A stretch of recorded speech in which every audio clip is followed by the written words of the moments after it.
ได้แล้วบ้างไงในการแล้วว่ามื้อใดจะบัดนี้พังเบิ่งก่อนพังมึงไถนาแล้วคนดำนาพังเบิ่งก่อนดำนาหรือไถนาแล้วนี่แหละกะบ่โดนดอกสรุปแล้วสิดำน้ำหน้าได้เลยวัน มันก็ยังรับปากบ่ได้เด้ต้องถ้าเบิ่งถ้าพ่อถ้าแม่ก่อนว่าเราสิไหว คอยสิบ่คิดฮอดบ่หวานนี่เนาะ ได้บัดนี้เนาะพอยเพิ่นคุยไว้ได้เช้านี้ยินว่าอาการงาน เกียมแล้วเกียมตัวแล้วดิ แม่นเพราะว่า บ่ให้ว่าสิลงไปก่อนเดี๋ยวจะลงตามหลัง หั่นน่ะ พลาดไปเลย พี่โชงมากเลยยันข่อยพี่แล้วก่อน หาดนี่อะไร ข่อยก็ เนาะ เวตาก็มาสรีข่อยกันเลย เอากะสี่ประมาณนั้นเด้อพี่น้องเด้อ มันบ่นั่นเนาะ คือหัวแล้ว มันบ่ได้เนี่ยสิดำเนาะบ่ดีดอกบ่ได้นะ มื้อนี้ ได้เนาะ หลายท่านหลายคนก็ว่ามีเงินอยู่แทนที่ยังบ่ฮู้เรื่องในเฮา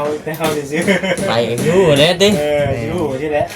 ก็บ่ได้มีเงินได้ เนาะน้องเนาะ บ่ได้ใช้จ่ายนะบ่มันบ่ทวงบ่ทันมึงเด้อก็ได้ มัน ก็จำเป็น บ่ ต้อง ง่าย เงินมันบ่ล่ะ รายจ่ายมัน รายจ่ายหลายกว่าได้รับ มันก็ต้องไปนะ สู้ๆเนาะเอาซะเนาะคือว่าเว้ามาหลายเลยล่ะพี่น้องเนาะบ่คิดก็บ่ไปว่ามากก็มีข่าวดีอยู่พี่น้องเนาะมื้อนี้เนาะ โดย กับทางน้องโอยเลิกพี่น้องเด้อเนาะข่าวดี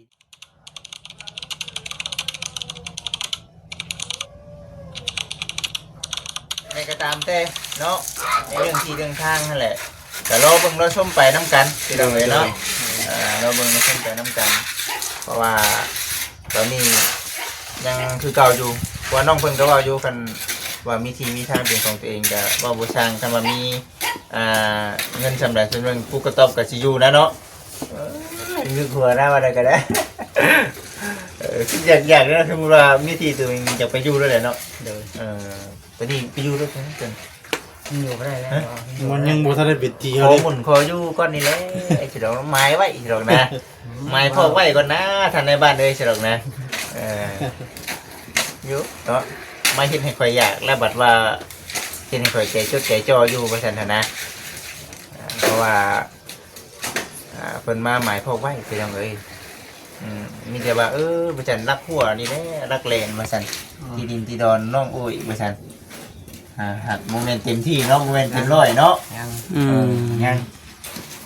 ก็มาแจ้งไว้พี่น้องเราชมแบบว่า หนุ่มอวยอารมณ์ดี ให้ซีหูน้ำเนได้ประมาณนึงก็คือมีทางไอ้เราเนาะเป็นนักหรือว่าเป็นหับหน้าที่เป็นสะพานบุญแบบว่าทบิดที่ผู้รักผู้ใหญ่เพิ่นเขามาหาก่อนเนาะเพราะฉะนั้นเท่าจังว่าหลายๆช่องช่วยๆกันมาสั่นนะพี่น้องเอ้ยเพื่อผมมีพี่น้องFCเพิ่นเบิ่งแล้วเบิ่งอีกแล้วก็ขึ้นไปขึ้นมาเพื่อตัดสินใจเนาะช่วยเหลือน้องโอยเนาะพิจารณาอยู่ว่าคนผู้นี้ลูกมันดีบ่หรือว่าขี้ข้านว่าซั่นนะเว้าน้ำ FC ด้วยลูกมันหรือขี้ข้าน มันก็เรียกดูก็ดูอยู่แต่ตอนทำเมื่อยทำเพียวเนาะก็ต้อง พักผ่อน แม่น ยังให้กับเฮ็ด มันก็บ่ดีแล้วคือเป็นเนาะแต่บ่จริงแล้ว ให้กับน้ำกันนี่ว่าทุกคน น เนาะ อนกันนอนคือกัน เมื่อยนอนกันแล้วเนาะ จะไหวกันนอนจะดีใจเฮ็ดอย่างเดียวมันก็เป็นไปบ่ได้เนาะ คนยัง พัก คนนั้นไม่ใช่หุ่นยนต์บ่ ให้เฮ็ดนะพักผ่อนนะ แต่แล้วยังตอบถือได้นี่แล้วตอบถือได้นี่ แม่นนอกเจ้ากับมันจะไปเลยเฮ็ดเลยไปนี่เวลาพักเวลานอนกันเนาะ เมื่อยก็พัก พักเขากับพักยังไป แต่เราไปทักได้ค่ะ ก็บอกแล้วครับ ไอ้คือมืออื่นนี่ว่าจะมาครับมือไทยหน้านี่ไปอยู่บ่เมื่อบ่ ไปก็เมื่ออื่นก็ไม่ได้ไปเลย ไปไหนเนาะ เรียก มาเราก็บอกไว้ที่เราว่ามันมีเวียงได้สูงหน้า น้อยใจเขาเนาะบอสดิชวนเดี๋ยวน้องโอเองนะ ว่าเจ้าบ่ต้องย่อใจ เจ้าเลยเฮ็ดอยู่แล้วไทยอยู่แล้วเจ้าน่ะ เดี๋ยวว่าเจ้าชวนเดี๋ยวน้องเอ๋ยฉันพูดว่า เอา ไปนั่ง เข้าใจว่าเจ้ากับไปบ้านเขาเฮือเนาะ จะเลยชวนแน่นะ กันว่า ใครจะให้ชวนก็สิชวน ชวนแน่ เอาเห็นใจหมู่อยู่ติ เอาคือว่าหมู่คือเห็นไห้หน้าบ้านเขาแต่ละมื้อนะ บ่ว่างเนาะ ชวนไปก็ยังดีไป อ้าวชวนเด้อเอาบ่จิเด้ออื่นเด้อ ว่าหยอกว่าหยอก ได้ไปกับไปได้กันอยู่เด้ ตัวได้นะคุณโอ้ กันว่า เนี่ยว่าเฮาก็บ่ได้ว่าสิมาหาน้องเพิ่นเด้อกัน มันต้องมาถามกันก่อนว่าคนพร้อมบ่หรือบ่พร้อมทีนะก็บ่ได้ว่าสิมาครับปั๊บไปโลดทีนะมื้อเช้าผู้มีงานคนเฮาก็ไปบ่ได้บ่ได้ แม่น ถามน้องเบิร์ก่อนว่ามันเป็นจังได ถามทั้งนู้นไปทั้งบ่เล่าเพิ่นนั่นแหละมันบ่เล่าเรียกน้องบ่สินะทั้งเพิ่นก็บอกแล้วสินะบ่เล่าเพิ่นก็บอกแล้ว จิตสิไปชวนหมื่นบ่บ้างน้องเบิร์นะไปพาน้องเบิร์ไปหาเงินก่อนเนาะว่ายว่ายนั่นแหละถือว่า พูดแล้วเมื่อไหร่พูดอย่างแล้ว ไปพูดบ่ทางบ่ ทั้ง เสร็จ หลายได้ทั้งหลายสุดไวว่าเลย บ่เจ้ากับผมมันเรื่องข่อยสิไทยมันทงอยู่เนาะ อาจจะที่แล้วเนาะ ไงเนาะ ข่อยไทยรักงานตั้งแต่ก็ย่าเลยเจ้าไปพ่อเป็นกำลังใจให้เปอร์เซ็นต์ก็พอแหละสิล่ะเนาะ เนี่ยเป็นมาเป็นม่ามแปรพุ่งเนาะเฮาไปเฮ็ดจับนี่หน่อยก็ได้กินน้ำเย็นเด้ ได้ก็บอกว่าเพราะได้เบิ่งเบากับที่เปลี่ยนกันสินะจังมือจังได๋กับกับเบิ่งเบากันนะเปลี่ยนกันเนาะ บ่ก็มึงไปสำหรับบ่จิตน่ะเว้าหยอกก็ชื่อเด้อพี่น้องเด้อเนาะเพราะว่าบางเทื่อที่บ่จิตมีเด็กอยู่นี่เด้อว่าแซ่นผมยังสิได้มารับช่วงงานอยู่นะพี่น้องจักแลเนาะบ่สวัสดีก็บอกคำเพิ่นสิไปเป็นผู้ช่วยน้องกุ้ย เนาะ เขาบอกไปเป็นผู้ช่วยน้องกุ้ยนะบ่จิตเห็นรถบ่เสียนนะเพิ่นสิเป็นอันนี้เด้มันสิว่าจริงมันสิว่าอันน่ะบอกคนหนึงเนาะบอกคนหนึงบ่ได้สองบ่ได้เนาะได้สามยังดีใจได้เนาะบ่แซ่น ไปต้องไทยด้วยกันได้เนาะไม่ไปจับต้องโอ้โหบ่ได้เด้ บัตรหนึ่งก็เด้อบัตรหนึ่ง วันหนึ่งว่า ไปให้ซองอีกว่ะ ไปหลายคนยังดีเนาะน้องกุ้ยจังบ่เมื่อยนะ เอาเดี๋ยวสอนเอาไว้ดิ ต้องเฮ็ดแบบนี้ต้องเฮ็ดอันนี้ได้ถึงได้ว่าครับ ตอนแรกต้องเฮ็ดให้เบิ่งก่อนเถอะไปเบิ่งก่อน เด้ เด้ เบิ่งได้จักงานหนึงดิ มันก็ไว้นั่นเนาะเป็นไปกะเอากะ เปลี่ยนกันนั่นแหละเนาะ เล่นกะมาส่งน้องกันช่วงกะมากะช่วงสงครามพวกนี้มันมืดเติบพวกนี้มาแต่ใครเราเอาแลนด์แม่นี่ สิพาดีสาวบันทุกเลย เคยเห็นอยู่เคยไปอยู่บันทุกงามเลยแต่บ่งามสักสาวบ้านบ่ไล่เนาะเดี๋ยวนะ ไปหน้ามาเดียว เคยเห็นเนาะเคยไปอยู่เนาะเฮ้ย โอ้ยแล้วเราเคยไปไถหน้าบนเตียง เคยไปอยู่ดิ ไถหน้าบนเตียงอยู่ โอ้ดีแหละทำเป็นนั่นน่ะ น้องเคย แล้วเราก็บอกอยู่ว่าไปนั่นก็ได้แล้วว่ะ นั่นแหละพี่น้องบ่ฮักกระเทือนแล้วบ่จิตน่ะมันสิแล้วสิแล้วที่เราป้านั่งไว้แล้วนี่อีกตรงนึง ยังลายอยู่ก่อน พกให้ ตัวยังบ่ถูกตัวบ่ปาก ปีนี้ก็สิได้ทุ่งเดียวปีนี้ ยังก็บอกอันคือว่าหรือว่าผู้ใดไปก็ได้ผู้ใดเอาไปก็ได้แต่ว่าต้องในปวงในเตียงตอนไว้คือตอนนอกคือเราก็จะได้แน่ เอาอยู่กับอยู่ล่าดิ เราจะให้ไปลูกหม่องนะคนละ เพราะว่าคนนี้นั่งอ ยัง ยู่ ไม่พี่เขากับผมไปเอาว่าไป เพราะว่าทั้งน้องเพิ่นคันอยู่นี่ก็จะสิเห็นหยังพอเป็นหน้าที่ของช่างอยู่แล้วเนาะกับในเรื่องการเรื่องงานถัดว่าทั้งน้องเพิ่นก็น้อง แต่ บ ก่ อ อน ย นี้จะไปยังไงเนาะจะไปแต่เก่าปีแต่เก่า ตะกี้ ปี ตอ ตะ น เก้าจะเฮ็ดยัง ไทยน้ำมาฟังละ โอ้ ประมาณ แต่หน้านั้นประมาณ ประมาณบ่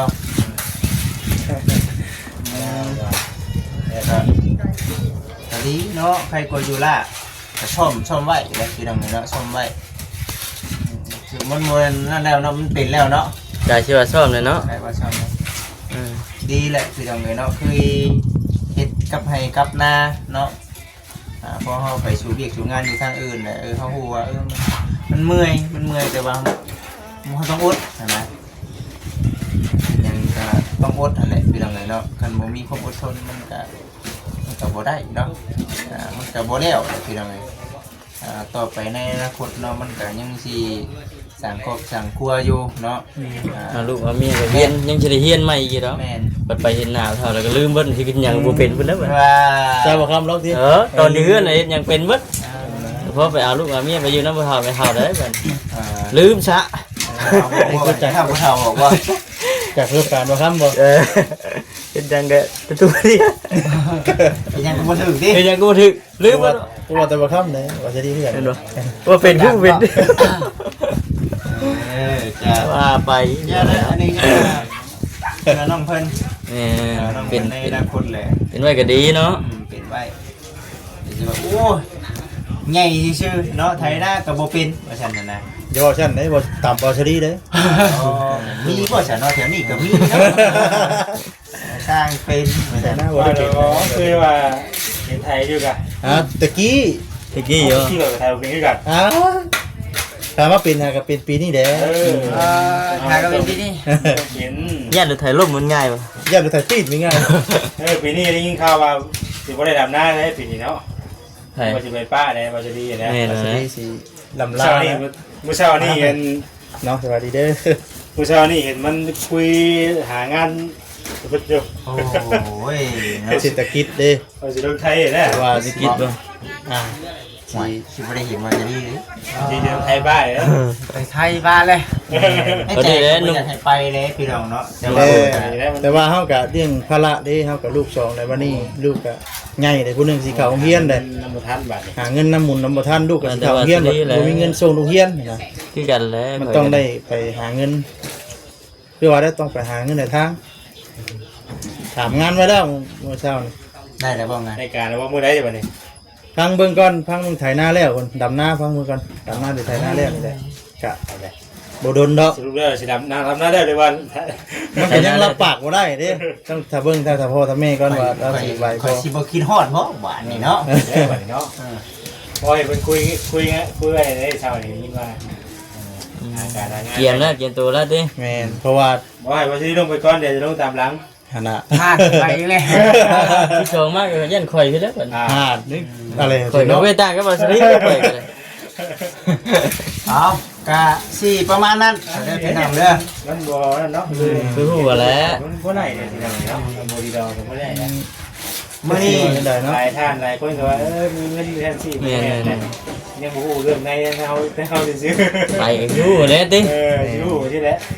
บ่ได้มีเงินได้ เนาะน้องเนาะ บ่ได้ใช้จ่ายนะบ่มันบ่ทวงบ่ทันมึงเกิดกันเลย มัน ก็จะเป็น บ่ อะไร ได้ ง่า ง่าย ย เงินมันบ่ล่ะ รายจ่ายมัน รายจ่ายหลายกว่าได้รับ มันก็ต้องไปนะ สู้ๆเนาะเอาซะเนาะคือว่าเว้ามาหลายเลยล่ะพี่น้องเนาะบ่คิดก็บ่ไปว่ามาก็มีข่าวดีอยู่พี่น้องเนาะมื้อนี้เนาะ โดย กับทางน้องโอยเด้อพี่น้องเด้อเนาะข่าวดีนี่ก็คือว่าดีใจกับน้อง เรื่องที่ดินบ่ จัง อ่า ถือว่ามื้อนี้สิมามอบเงินให้จำนวนหนึงเนาะ เอาหน้าบ่ต้องว่ามีงบเฉยเนาะบ่เรื่องเงินเลยได้งบล้นเนาะ นี่ป้า เอาตัวหลายเด้ หลายได้ มีแต่ใบเขียวเท่าเลยเนาะ ใบเขียวได้นี่ อันนี้จะเป็นอาดาเงินเนาะที่คุณของน้ำเด้คุณของน้ำเป็นผู้ละ300,000เนาะน้องบอยก็300,000ผู้น้องบอยก็300,000แล้วน้องเด้อก็ได้ซื้ออยู่ซื้อกินพอได้ให้กระโตเนาะ ใส่ใจเนาะ ที่ทางทำเมเพิ่นคือเห็นอยู่นั่นแหละพี่น้องเลยเนาะถือว่าของน้ำของไรเขาก็สำเร็จเสร็จสิ้นเลยเด้มีแต่ใช้งานเหมือน ต้ กั อน งได้ใช้งาน พร้อมใช้งาน เอาน้องกุ้ยอันนี้บางกล้องน้ำ พี่ก็ มาขอเช่นโอเคเก็บไว้เนาะเก็บไว้ ใช่เนาะ เก็บไว้น้ำนั่นแหละพี่น้องเลยเนาะ เราได้ถุงงามอยู่เนาะ ถุงไม้กว่าน่ะ เฮ้ยมึงอ่ะ ไม่ได้ถุงนะ โอ้โห อ๋อถุงไม้พี่น้องเลย เป็นถุงไม้ มันยังดังกันเฉยได้กินเนี่ย ได้ถุง เอา ไม้ พายเลย โอ้ว่าจิตเดี๋ยวจิตลอยแล้ว กินเลยเนี่ย เ ถุงงามเท่าไหร่ ดีแล้วดีแล้วนี่แต่ว่าในเรื่องทางทีมงานเท่ากับภาคกันเลี้ยงข่าวเลี้ยงน้ำเลยเด้อทางกันแม่เลย ใจ เนาะ ลายครับใจลายเด้อเนาะ ใจลายเนาะทั้งแม่ เนาะ เนาะ ชอบเนาะ คือว่าแน่แหละเท่ากับ ต่างซอยน้องๆเพิ่นเนาะ แม่น ต่างซอยน้องๆเพิ่นคันว่าสิว่าจังไดก็เขาก็คิดเก่งใจแม่เพิ่นนำแน่เนาะไปสบายมีหยังก็คันว่ามีหยังก็คุยกับทางน้องโอยเด้อเดี๋ยวบ่สิได้ลงก่อนเนาะไปหาน้องบอยก่อนเนาะโอเคพี่น้องเอ้ยผ้าห่ม เสียวหายบ่โอ้ บางอยู่แต่ว่าอุ่นเด้ผ้าห่ม เบ็ดง่ายๆก็ผ้าห่มเบ็ดนั่นเนาะ เท่กันเลย น้ำเบียดเด้ ไม่ใช่โตกันเลยเลยคุยไงผมมุกกระโตเลยเวลาอาบน้ำมา บางเนาะ เบ็ดย่ำหนาวเพียงเนาะตุ้มพริกเลยนะอุ่นชุยเลย คือว่ามาเนี่ยต้องเป็นมาแต่เช้าเลยจักโมงเนาะโมงจะตื่นจักโมง ทีแรกจะเจ้ามาตอนไหนก็ไปตอนนั้นเลย เกียบเลยบ่วางแผนกันไว้แล้วบ่นะ ว่าถามก่อนจะตอนแรกที่ ให้คำตอบบ่ ได้ใช่คำตอบอีกถามทางนั้นก่อน ต้องให้มันละเอียดเด้อเนาะ อย่าเล่าคนว่ามือมันกลับมาได้ไหนเด้มือกันเรียบร้อยครับ ทั้งนั้นทั้งนี้แน่แหละ มือมันก็ไม่ได้ไปทางไหนอย่าลองเป็นมือ ได้แน่ ได้เนาะ ทำไปซอยเราทำไปซอยนะพาตัวแสดงได้น้องโอยเนาะ ไม่ยากเลยครับทีแรกจะใช่ บัตรหนึ่งเนาะ ชุดแรกจะ เหลือแต่สิให้บัดนี้ มีแต่เอาเมื่อไรกะเมื่อฐานะได้กะมาชม เห็น ได้ เออ ได้คือเก่า อะไรก็ได้นะ แล้วแต่น้ำจิตน้ำใจเลยนะ บอกเป็นกันแล้วแต่เขาคิดเห็นได้เนาะบริวารใด เริ่มได้ไปแล้วเนาะวัน นี่ นี้ ก็ได้มาก็ได้ต้องได้มาหับได้ประเทศได้ประเดี๋ยว นั่นเลยจะมีคนบอกว่าชี เมนเลยจุฬานี่ก็ได้ไปเด้อก็ว่างจุฬาเนาะ โอ้ ก็ง่ายก็ใครแต่ว่านั่นแหละเนาะที่แต่มีแนวเฮ็ดเนาะหาเวียกเฮ็ดอยู่เราก็ได้ คนมันนะเด้อ ดีแล้ว ที่เขาแต่ว่ามี มีเวียกเฮ็ดถือว่าโอเค ครับหลับอย่างเดียวนะ เอาเดี๋ยวน้องเด้อพักก่อนไปเด้อทางมาแซงกับสีไปกัน เดินทาง ทางต่อก่อนเป็นมืออะไรวันนี้ก็ได้เนาะได้กินข้าวกินน้ำอยู่บ่ล่ะ แรก โอเคสบายดีไปพี่น้อยเนาะเฮาก็สิพากันเดินทางต่อบัดนี้มืดฝนมาแล้วพี่น้อยเนาะไปอยู่ดีแม่งสบายดีเด้อ